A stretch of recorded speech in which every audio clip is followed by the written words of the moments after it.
ముందు వారం ప్రతి సంవత్సరం ఆనవాయితీగా అన్నవరం రావడం జరుగుతుంటుంది.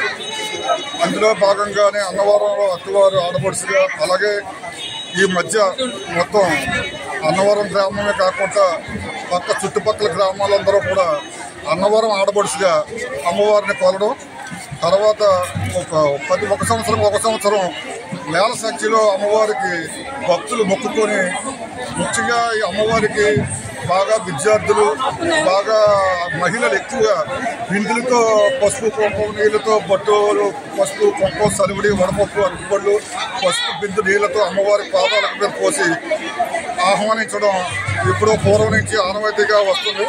అలాగే ఈ చుట్టుపక్కల గ్రామాలందరూ కూడా ఈరోజు ఈ మీడియా ద్వారా అందరికీ ప్రసారం జరిగి ఈ అధిక సంఖ్యలో మహిళలు పాల్గొనడం, దానికి పోలీసు వారు ఎంతో సెక్యూరిటీ ఇచ్చి ఎటువంటి ఆటంకాలు జరగకుండా చూసుకోవడం ఎప్పటి నుంచో జరుగుతుంది.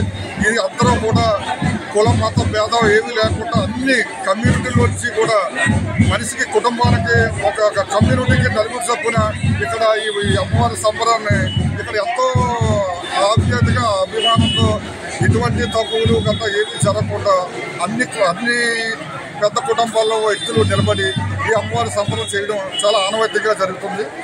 ఇలాంటి అదృష్టం మాకు కలగడం అత్తివారికి కలగడం చాలా మంచి అనుభూతిగా మేము భావిస్తాం. ఇది మాది కాదు, మా పూర్వీకులు. మా అత్తివారి కుటుంబానికి ఈ అమ్మవారు ఆడపడుచు.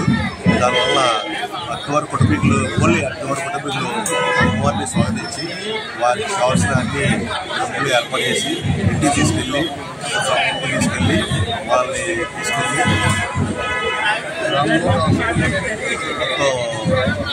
వారికి పాలు చేసి చేసి కూర్చో మరి అందరికీ అన్ని రకాల సదుపాయాలు చేసి చేస్తాం. మాదే కాదు, ఊళ్ళంతా మాకు 10%, 90% కూడా గ్రామస్తులు ఇందులో సహాయ సహకారాలు ఉన్నాయి.